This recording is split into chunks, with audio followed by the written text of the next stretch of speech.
Hey everybody, how's it going? First of all, thank you all for joining me for this critical Let's Play of Dear Esther.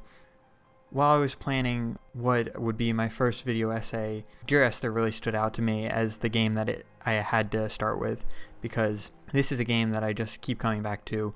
I think it's a really great game. It's one of my favorites of all time, and it really changed the way that I thought about games and even art in general. I think that a lot of what makes it connect with so many people is that there's just so many different ways that it can be interpreted, and that's also what's bringing me back to it over and over again. It's just that every time that I come back, I see new things or I see something differently, and that changes the way that I look at it. And I think that's what a lot of people experience with this game. Everybody has their own interpretations of it, and I think it's intentionally ambiguous so that everybody can have that response to the game, while also it definitely focuses in on certain themes that we can talk about. And that's what I'm going to try to be bringing out in this Let's Play. Also, when I was trying to plan out what the video essay was going to be like, I realized that I had to do this in the form of a Let's Play, because I think it's such a dense game and I have so much to say about it that the best way to do it is just chronologically walking through the game and pointing out, what I think the game does well and how it kind of accomplishes what it does as we go along. But it's enough of its effect on me. So for those who don't know, the Dear Esther was originally created as a mod in 2008 as kind of like a prototype of the game, and then the full game came out in 2012 as a standalone game.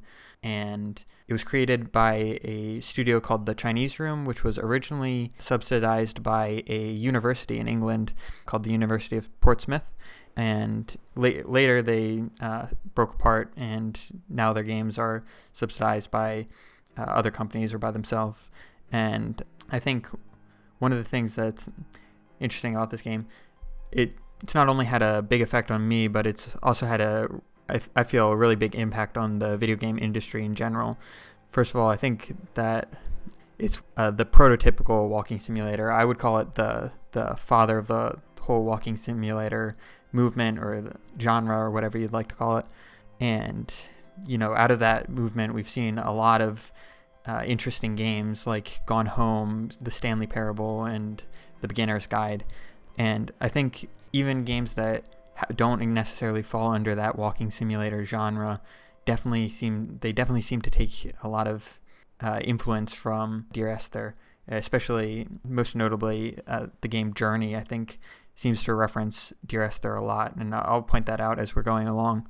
But as you can probably tell from the title of the genre, the gameplay style of Dear Esther is going to be very minimalistic. Pretty much all you can do in the game is just walk around, explore, look at things, and that was something that was really new for the time. It was certainly groundbreaking to me when I saw it, and I think that it's minimalistic, but that doesn't mean that the gameplay isn't well done. It's subtle, but I think the way that it iterates on the gameplay in interesting ways is very reminiscent of what any video game will do with its gameplay.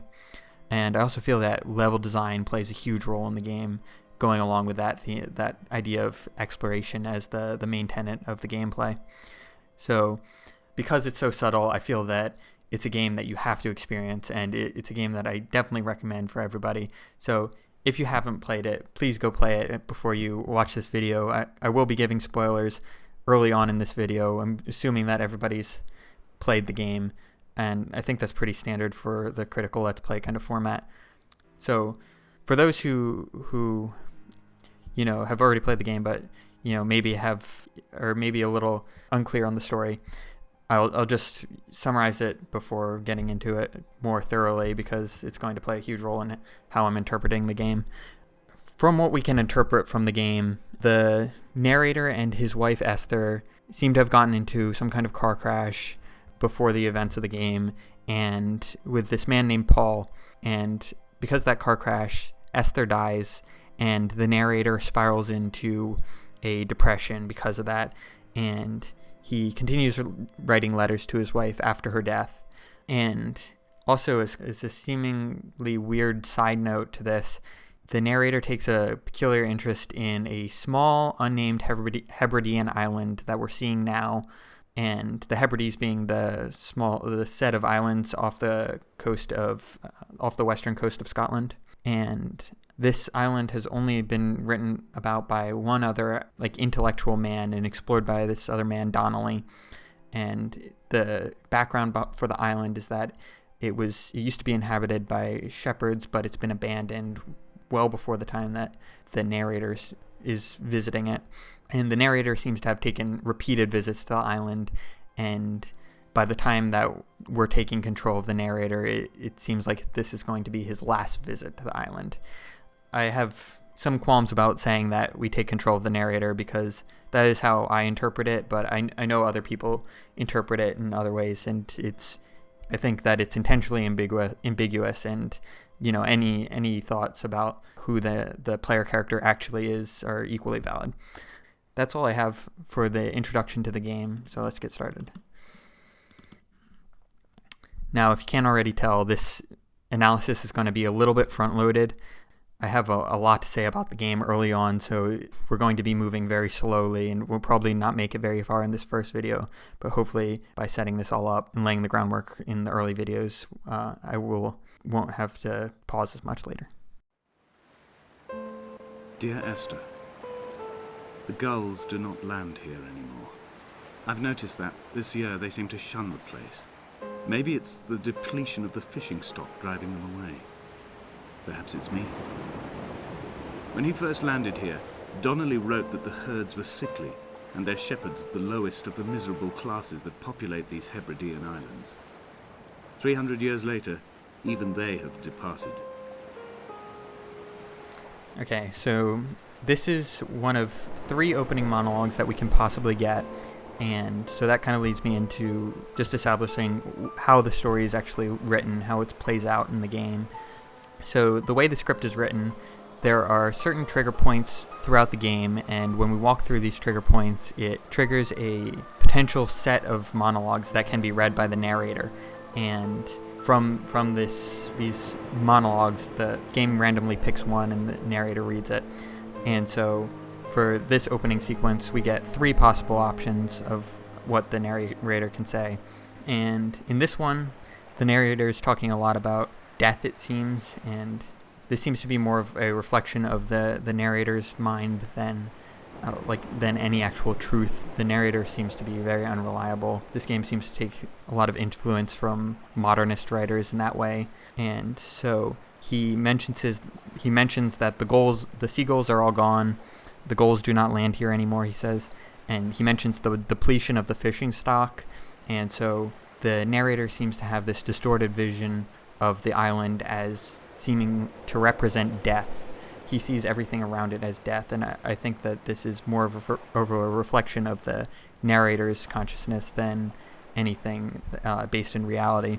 Also, in this one, interestingly, he brings up this character Donnelly, which is a character that's not brought up this early on in any of the other versions of the script, and this is a character that is also an intellectual man who's written on the island and seems to be kind of like a foil for the protagonist or the player character.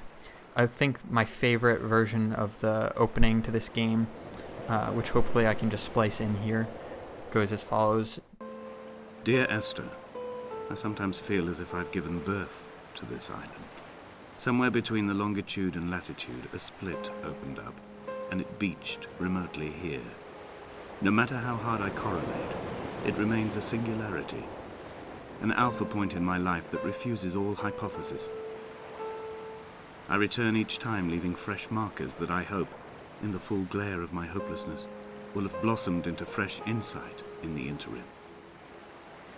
So in this version of the opening monologue, it's my favorite because it establishes some of the themes that I find the most interesting and thought-provoking, and I think these are the themes that play the biggest role in the game. For one, we notice that all of these openings start with Dear Esther, so they seem to be directed at his wife, and he opens with this idea that he's given birth to the island, which is something that plays a big role in how I interpret the game. I tend to think of the island as less of an actual reflection of reality. I don't think the island actually exists. I think it's more of a reflection of the narrator's mind, and it's kind of like we're traversing what his mind is working through following the death of his wife. And I think especially later on at the end of chapter 2 and into chapter 3, I think this becomes something that the story is pushing very strongly, this idea that the island might only be a metaphor. And also in this version of the script, first of all, interestingly, we get a juxtaposition of science and religion, and kind of how the distinctions break down between them. I think that the idea of science and religion in this game is pushed very strongly as almost the breaking down of any kind of pursuit of knowledge. Like, knowledge has failed the narrator. He mentions a singularity and an alpha point right next to each other as if they're interchangeable, and that's a scientific theory and a religious philosophical theory, I believe, that are juxtaposed with each other. And I think it's just trying to set up that science versus religion aspect of the story, as well as the full sentence that it comes from is very academically written, very intellectually written. And I think that this is kind of establishing this idea that these letters seem to be more like something that you'd see in a peer-reviewed journal, like an academic article, rather than letters to a loved one. And because of that, I see a lot of his problems with the death of his wife as relating to his idea that knowledge has failed him. In some ways, all the knowledge that we've acquired as the human race over the years has failed him in not being able to save his wife. And I think that's one of the most interesting ideas that gets conveyed in this story. And now moving on to what we're actually seeing in the game, the camera starts out framing the radio tower, or the aerial as the game calls it, off in the distance, very high up, and flashing at us, drawing our attention to it, establishing that this is going to be the goal, that's where we're going to be headed throughout the game. And it takes a center point in the whole setup and geography of the land, which is done in a really interesting way, similarly to Journey with the mountain. The mountain is always kind of looming over the character in a very similar way to this. The other thing that's interesting about this is we get just an image of a lot of dark water, and I think the ocean, as suggested in the script, seems to represent this idea of the abyss, the void, any kind of a lack of meaning, or a lack of purpose, because that seems to be inspiring a lot of the narrator's depression after his wife's death. It's this kind of lack of purpose in life. So that particularly interests me because I don't see camera used in interesting ways a lot. And I think this game does this particularly well. The other thing that we get, because it's set up in such a way that typically the camera is going to be pointed in the direction that we're going in a game. That's typically how I see it. But in this case, we actually can't move in that direction because that's just open water. And so it's forcing us to look, to turn 90 degrees and look in the other direction that we're going to be headed.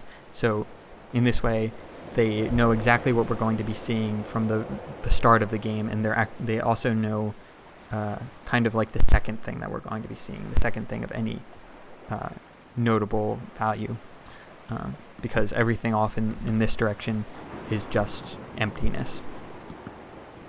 I see this as the second image of the game, and we're at a perfect distance that when we're looking at the lighthouse, we see the full thing with the boat without a bottom framed in the left corner. And this image of the lighthouse is interesting to me because the lighthouse is broken down, and typically lighthouses tend to represent guidance or purpose, and because it's broken down, it seems that the narrator has lost purpose and any kind of direction in life. And it's kind of setting up this contradiction with the first image that we see in the game of the aerial flashing and drawing the narrator to it. It's almost like the aerial is doing the job that the lighthouse is supposed to be doing, which is guiding the narrator.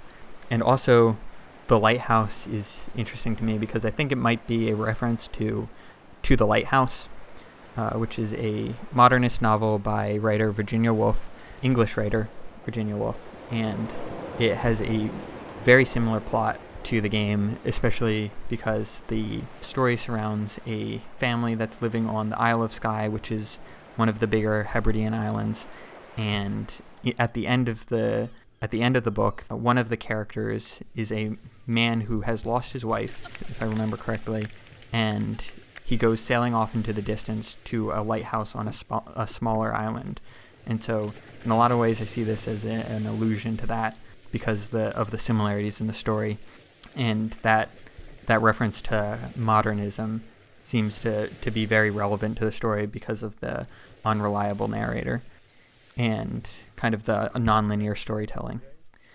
One last thing to note is that in To the Lighthouse seems to be representing hope and moving on following the death of this character, whereas in the case of this game, it's the exact opposite and almost seems to be kind of like an alternate ending to The Lighthouse.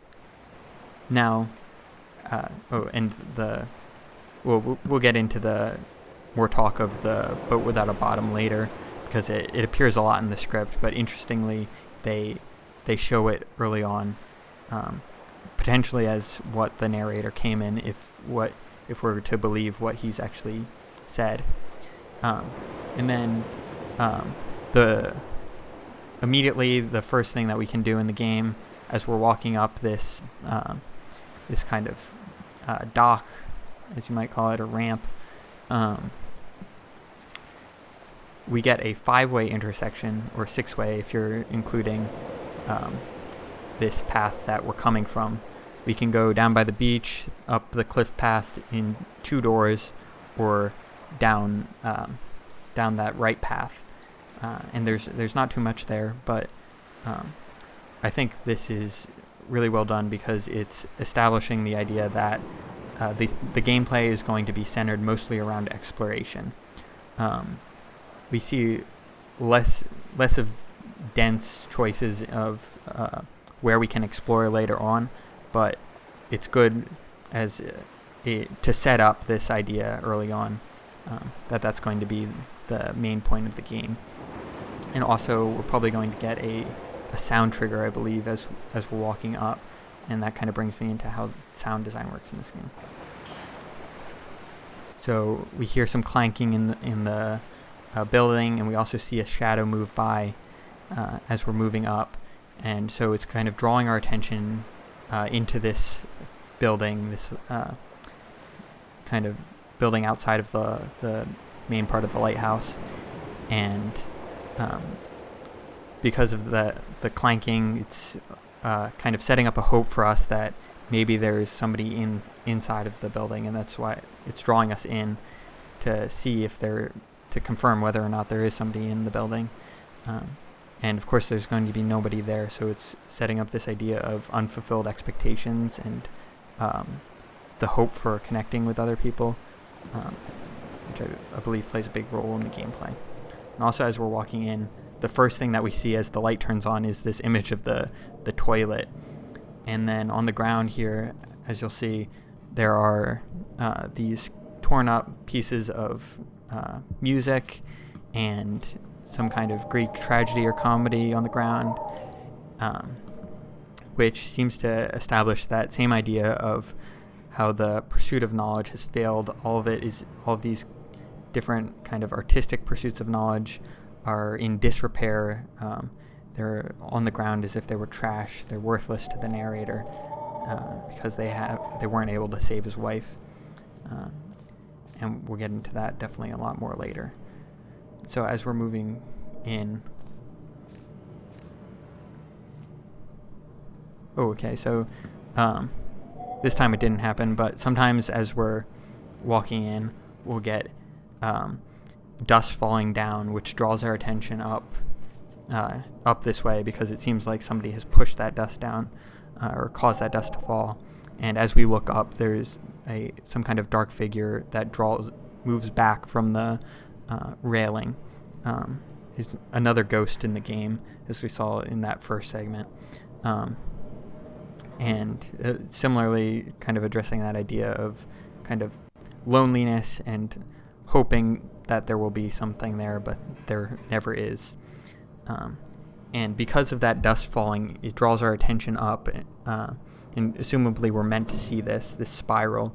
And the spirals typically tend to represent like a descent, and I interpret this as a descent into madness, which is certainly applicable to the narrator because he seems to lose his mind as the story progresses. And then as we turn, we get to see the first kind of wall painting in the game, and these play a strong role, especially in the third chapter of the game where we're in a cave. And here we get to see this image, which I believe is of the chemical construct of alcohol. There's this question of whether or not any of the people who were driving in that car crash were drunk at the time, and so we see this later on as something that brings up once again that question of what has the knowledge actually accomplished for the narrator, and how knowledge has failed him. Okay, so now as we're leaving the building, we're probably going to get a seagull flying overhead. Yep. Okay. So I think that typically that's a randomized event, I think, but it usually only plays when we get a version of the script that mentions the seagulls, and specifically the seagulls not being there. And so it's immediately addressing the contradiction that there is indeed life on the island, even though he believes that there isn't. And so the idea that there isn't any life and that it's the life is just, or the island is just kind of representing death, seems to be more of a reflection of the narrator's mentality than any actual truth. And it also flies off into the distance where we're supposed to be headed. But just to go this way, which is the fifth path as I interpret it, we see a shipwrecked boat, and boats that are shipwrecked play a big role in the scenery and the environment of this game, as we saw earlier, and we'll definitely see later on, and we'll talk about that later, kind of reinforcing this idea of isolation and abandonment, definitely abandonment of the island and abandonment of the narrator. In here, all we get are paint cans, which the narrator assumably has used in prior visits to mark the island with his wall or cave paintings, however you want to call it. So now we have two choices from here. I tend to like to go up this cliff path because we get to see the first image of a hermit, which plays a big role in the script later on, and we also get to see this first kind of challenge to the player in the gameplay, which is this hole in the ground, and you have to kind of maneuver around it to get by. It's not a particularly difficult challenge, and I think it's almost playing around with the idea that there isn't much of a challenge to this game. Most of the challenge is occurring outside of the game. Most of the interactivity of the game is occurring outside of the game in how you interpret it, rather than anything within the game. And I think that was one thing that I thought was brilliant about the game when I first played it, and struck me so strongly, was the idea that a game doesn't have to necessarily focus so strongly on the gameplay. It doesn't always have to present a challenge to the player. And I think this idea of very simple gameplay where you're just walking around and exploring has opened up the possibilities for the genre to a lot of different stories that can be told, specifically like very kind of quotidian dramas like in Gone Home. I don't think that could have been delivered in any other kind of format, because when you're focused so strongly on trying to deliver some kind of challenge and increasing challenge to the player, it's limiting the stories you can tell. And while some people don't really love these kinds of games where the gameplay is so simple, I think it's important because it just offers more variety in terms of how the medium can be used. And variety is always good. I at least like to see it that way. And I think that John Blow addressed this idea very eloquently when he mentions that, a lot of people really love this game, but some people began discussing whether it should be classified as a game or not. And I think it's definitely a video game. I don't really know how else you could interpret the game since we are playing it. But the idea that people were discussing this just shows how groundbreaking it was at the time, how much it was pushing the boundaries of the medium. And that's something that I really appreciated about this game. It was so out of the normal when it came out. And now it's inspired a lot of games. And so up ahead, we're going to trigger the Hermit. We're going to hear about that. Donnelly reported the legend of the Hermit, a holy man who sought solitude in its most pure form. Allegedly, he rode here from the mainland in a boat without a bottom, so all the creatures of the sea could rise at night to converse with him. How disappointed he must have been with their chatter. Perhaps now, when all that haunts the ocean is the rubbish dumped from the tankers, he'd find more peace. They say he threw his arms wide in a valley on the south side, and the cliff opened up to provide him shelter. They say he died of fever 116 years later. The shepherds left gifts for him at the mouth of the cave, but Donnelly records they never claimed to have seen him. I have visited the cave and I have left my gifts, but like them, I appear to be an unworthy subject of his solitude. So before we get to the monologue that the narrator has just delivered, in the cave there, if you were paying attention, you saw the flashing light that seems to be from a lantern or some kind of maybe a candle, as we see later. And that flashing light definitely reminds me of the buoy that we see in Chapter 2 and the aerial, of course. And it's drawing us to this cave that we're going to get to later, kind of giving us this idea that maybe there's something there. And so we're seeing that repeated idea that there's always this hope that there's something further ahead, that there's something that we're going to get to see, maybe some person, and that hope is never fulfilled. And so I like the way that the gameplay establishes this idea that the narrator is probably feeling of how he's hoping for some kind of purpose in life, but it's always unfulfilled, and it's kind of leading him to this depression.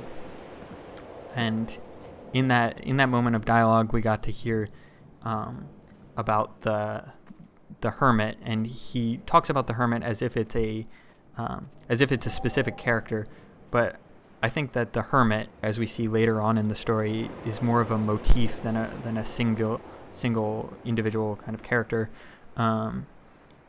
In this version of the in this segment, we're getting this idea that the Hermit is a holy man with some kind of holy superpowers by opening up the cliff, and